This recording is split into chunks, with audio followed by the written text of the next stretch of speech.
Okay, Mid-Michigan, who wants to head to Sesame Street? I do. How about you guys?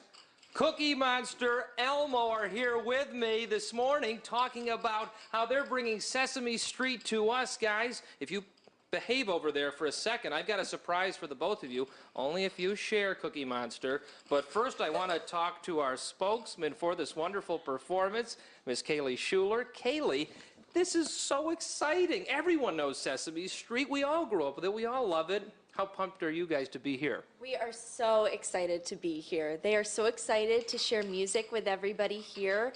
And yeah, we're totally excited. And let me switch hands so I don't cut you off.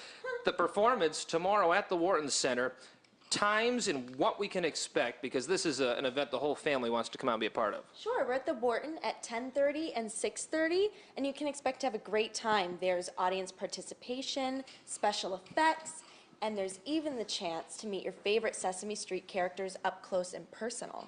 Kind of like we're doing right now. Absolutely. Now, if we were to play like a game of charades, because I don't want to use, their voices. I don't want them to lose them before the big performance. Sure. Yes. Let's say, give me a I want to be on TV gesture. Oh, that's a good one. That's a good one, you guys. That is a good one. Good job, guys. Ready to give them an A+ for that? Yes, A+. A+ for that. Okay, how about I know how to make kids laugh gesture? Wait, can I join in? If I were to join in on that, you just got to kind of do the shakes. And wait a second, I think with all that shaking, I found something. Guess what these are? Cookie, what is that? You can smell him. He's getting so excited. You know what, Cookie Monster, you've earned it. You've earned it. There you go. Hey, you better share with Elmo. Elmo, tell him to share with you. Sharing is caring. We want to teach our kids right. Absolutely. Thank you, guys. We'll be back with our friends from Sesame Street in a little bit. In fact, I hope, Kaylee, they know how to do the forecast. I think they do. Do you guys want to help with the weather? That's the plan when we get back. We're backstage with Sister Hazel at Common Ground, and we've got an interview all for you. Oh, there we go. Yes, I knew I could do it. Seriously. Stay tuned. We're coming up in just a bit. If you live and you stay on it, everywhere you go, you will bleed. We're backstage at Common Ground and super excited that Sister Hazel is joining us in Lansing. First time at the festival. Guys, introduce yourself for our viewers. I'm Ken Block. And I'm Drew Copeland. What's it like to be performing in Lansing? First time this summer. Great weather and a ton of fans. Yeah, we don't get to Michigan a whole lot, and so this has been a treat for us. We've been getting sort of hammered on our website and stuff. People saying it's about time you guys have gotten back up here. It's great fun for us. It's amazing to be as far away. We're from Gainesville, Florida, this little town, and as Go Gators. Go Gators! As many years as we've been doing it, to come this far away and still have people saying, "Hey, man, your music resonating with us. We're excited about it." Well, Drew, talk to me a little bit about your sound, because it is iconic for people who grew up with it. What are they going to experience tonight in the Pearl Vision stage when you guys are rocking? We're definitely going to play the songs that they came to hear, the radio stuff, but we also are going to throw in some new stuff. We're working on a new record right now, and probably some obscure stuff off some different records. So we're going to be up there for a while. So, pack a lunch. It's going to be a good time. Well, and how important is it to be reinventing yourself with new music, not only the classic stuff, but also finding a new sound, a new way to connect? Well, I think it's really important. I mean, we do, like he said, we do think that you go to a show, you want to hear some of those songs you hear from the radio or the hits and stuff like that. But people want to see you evolve, and for us, who've been touring as long as we have, we've got to keep it fresh, and we try to keep writing. All of us write in the band. We have a few fingerprints. We all love storytelling. We all love big harmony, slide guitar, energetic rhythm section. So those fingerprints are always going to be there, but you got to keep trying to find new ways to express yourself. And some of the new stuff tonight I think is a lot of fun. What's the best part about performing, about being out on tour? Being on tour, I'd say that the 7.5 hours that we play our show. Yeah, I think I can make that happen. Lasers and no, it's performing. It's being on stage and connecting with an audience. And the thing about the hazelnuts, the fans that follow the hazelnuts, they know All For You, Change Your Mind, Happy, Champagne Out, all those songs, all that stuff. They're singing along, but they're singing along to track 7 from album 5 just as much, and it's really great. I like track 8 myself. Well, it's a great energy for a bunch of guys from Gainesville to come up here. Are you really gonna have bells on? Because that's weird. I might. I think it'll look classy. I might have have bells. There you Not go. whistles, but bells. But whistles and bells. And the most important thing is you stay classy, too, in the words of Ron Burgundy. And come on down and check out Sister Hazel. And also check out WLNS.com for more exclusive pics and updates. We are your official news and weather station for Common Ground. Hey, Evan, are you planning to take a slow ride with them tonight? Oh, Jane, no slow rides here. You got to speed down to Common Ground. Once you get here, though, then you can take it easy. I'm joined by the legendary band Foghat. Guys, could you introduce yourselves for our viewers? Hi, Charlie Hune. Roger Earl. Craig McGregor. Brian Bassett. Foghat here, folks. And Charlie, I understand that even after 30-plus years of touring, coming back to Lansing is pretty special for you. Tell me why. Well, I'm a Spartan, actually. I graduated from Michigan State way back in the 70s. Anybody remember the 70s? I don't. Anyway, we're going to rock the Michigan Rockers tonight, so come on down to Common Grounds. It's great to have you here, and not only some classic music, but also, Roger, some new music, because you guys just put out an album. Yeah, last year we put out a blues album called Last Train Home. We recorded most of it in our studio down in Florida, and some cool stuff on there. So, you know, it's what we sort of grew up listening to, and we're having too much fun. Blues rock, boogie rock. I mean, how could it not be fun to be on the road? And tell me a little bit about that, about being on the road again, because it seems like you guys are touring all the time. Yeah, it seems that way. Home is a thing you don't see too much these days, you know, but it's great to be out. We've had great shows, great fans, to see our fans again. It's a good time, real good time. And the fans who are coming out tonight, Bri, what can they be treated to? Some old stuff, some of the new stuff, kind of just a whole mix of Foghat. Yeah, we're going to do a little bit of everything. Of course, the hits that everyone likes to hear from us, and we're going to do a cut from our new CD, Last Train Home, like I said, a blues-oriented number. And also, we get to hang out with Joe Walsh, one of my favorite guitarists for years and years. So we're excited about it. Come on down to the Common Ground. That's perfect, I know. And you guys are on right before Joe Walsh, right? 7:30. Right, and you can ask him what a park is car. So we've been making fun of my Boston accent here, yeah? It's not Foghat, it's Foghat. Foghat here. Boys, thanks so much for being here. Look forward to rocking out with you. Again, we'll have more information coming to you all night long, and also tune in, WLNS.com. We're your official news and weather station for Common Ground. Jane? Yeah. Well, thank you for joining us this morning. I'm Evan Pinsenalt, and the man I'm sitting next to needs no introduction. Now look at this before and after photo. Yeah, right? This is high-def makeup, me without high-def makeup. No, I look like I'm in Newsies, the musical. It's a sharp look, Bobcat. Yeah, look what thank you can you. do here. Thank Look you. at this. If I can actually lower Wow. my seat, if you want to do this. All right, where's mine? That way, yours is on the right side there. Whoa. If you think I'm too tall for you. I think that's better. Now you look like our 5 p.m. anchor. We got to raise you back up. Oh, It's too far tiny? down. Oh, I thought you were the little person. Well, he could be that too. Here Equal we go. opportunity here. There at we go. TV6. All right, and now I look creepy when I lean in here. That's okay. We can edit you. Yeah. Ladies and gentlemen, All right. Mr. Bobcat Goldthwait. Bob Scratch Goldfarb. There Hi. it is. Nice to be here. I'm to Bobcat have you. Goldthwait. A lot of people think I'm dead. First You're of all, not. let's clear You're- that you're room. here. Yes, I am. I'm definitely here in Yep, Lansing. yep. Yes, Why are you here in Lansing? Tell us about it. It's just because it's beautiful this time of year. I love looking at branches. No, because I'm a comedian. I'm on the road, and Okay. there's only one comedy club that's made out of an old bowling alley that I still love to come and rock, and that's Connections, That is even though it's Connections. misspelled. Yes. I'm the going to be X. appearing there all week inside Frank's mustache. So if you come, you won't be able to see me. Of course not. It'll be like I'm a scrubbing bubble.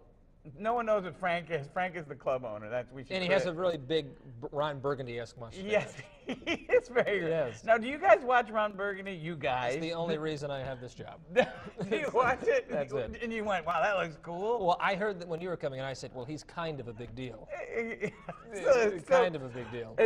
And were you already a flute player? I actually That's have not- a Yaz flute right at my sleeve That's right not now. a euphemism for anything. Go to break. Of course not. Of course not. No, we but have did scotch you, under here. if now, you have you ever watched it and now are you disheartened or do you go fake? That's not how it really is. Ron Burgundy, you lied to me. We watch it and laugh harder and harder every time. Oh, we really? Watch it. Yeah. It's kind of how people feel about, from the police force when they run into me.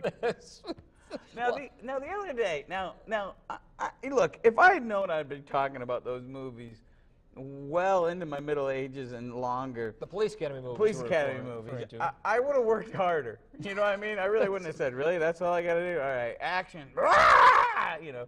Zed was an iconic role, though. It was an iconic role. People liked it. It seems like the people like that. And then the fellow who made the wacky noises. Jones? You know everyone's name. But so here's my point. Okay. And now, sadly, Bubba Smith passed away. He did a Spartan.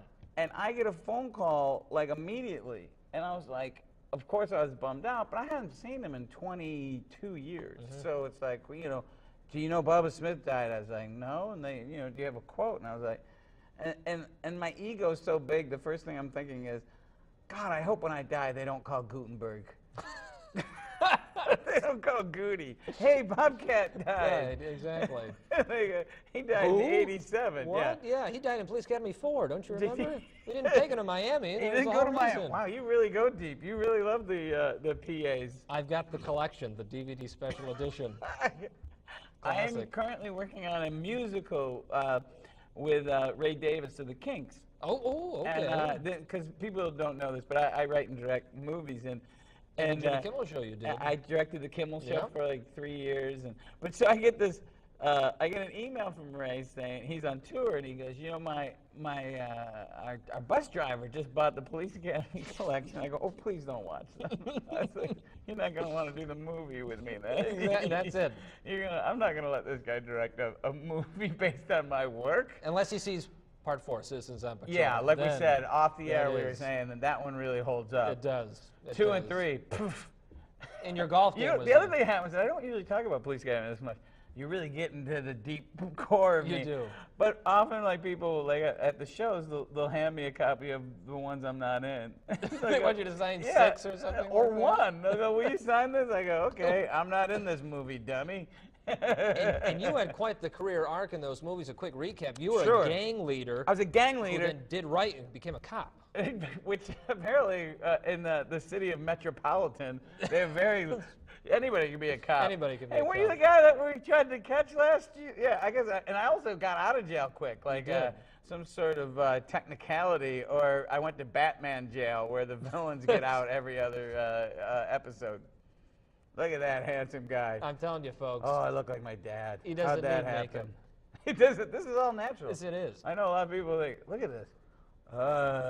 Come see this at Connections. Well, let me ask you this, Bobcat. What do you like more? Let me ask you this, Bob. Is that natural? Is that natural? is that? You look like. Is that Macy's Mac right there? We thought it was Ryan Gosling. What do you like more, performing on stage? Because that's where your roots are. My roots are in the theater. No, I like doing stand-up comedy. You know, the thing about stand-up comedy is that the reaction, the feedback is instantaneous, which is it's not good, you know. There's a lot of drunken bums coming to my shows. See, when I make Frank's a movie, really excited about that. Well, that's cool. I know, apparently, my target audience is also Frank's demo. Exactly. But when you make a movie, those people, here's the thing. When you're doing stand-up comedy, you got to keep the dumbest person in the room amused and occupied. But when you make a movie, you know, they just go to the latest Kevin James movie or whatever, you know. So you get a little more leeway with what you say in a movie than you do versus a comedian. And you get retakes in a movie if you need them. Yeah, but I mean, not on my budgets. Not on your. No. Okay, fair enough. Like, Did Shakes the Clown have a $10 million budget? No.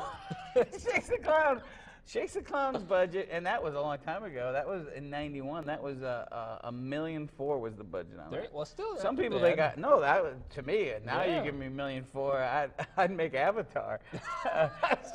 Bob got go in Avatar. In Avatar, but yeah, World's Greatest Dad with the one I did with Robin Williams. That was tiny by people's standards. That was a $4 million budget, but I did one movie, and people don't believe this. It was this movie called Sleeping Dogs Lie, and that ended up in at Sundance.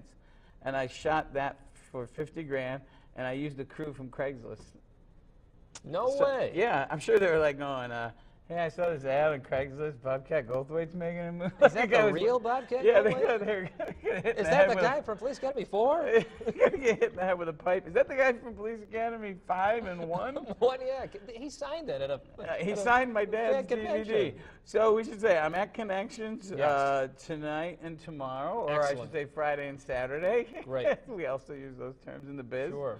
And also, if folks come out, I'm giving out neck rubs. Awesome. And I don't hear- usually do that, but it's been Top cool. notch. Well, I'm seeing that we're getting this. That's so right. That That means, must mean my helicopter ride is going to take me it to is. Battle Creek. Battle Creek. Flint, actually, have been Flint. demoted. The Paris of Michigan. It is. It is. Bobcat, thanks Thank for you being so here. much. Thanks for having me on. Break a leg tonight, man. Thank you very much. Okay, we'll be back. 1 million, that's the big number of the day here at the Lansing Grand River Assembly Plant. This is it, the 1 millionth vehicle rolled off the line here locally. A beautiful 2014 Cadillac CTS. It's a brand new car. Many people thought it might be the car of the year from last year, the ATS, which won all those awards, but no, it's a CTS. And they've been making both of the cars, the ATS and the CTS, at the plant here since 2001. A great history for more than 1,600 employees. They are extremely proud of this milestone moment, but it goes much further than that. The big question people are getting revved up about now, when will they be able to get their hands on a vehicle just like number 1 million? Well, it comes out in the fourth quarter of this year, so just in time for the Christmas season. Maybe that's why they picked red to debut the big milestone number. Reporting from Lansing, Evan Pincinall, 6 News.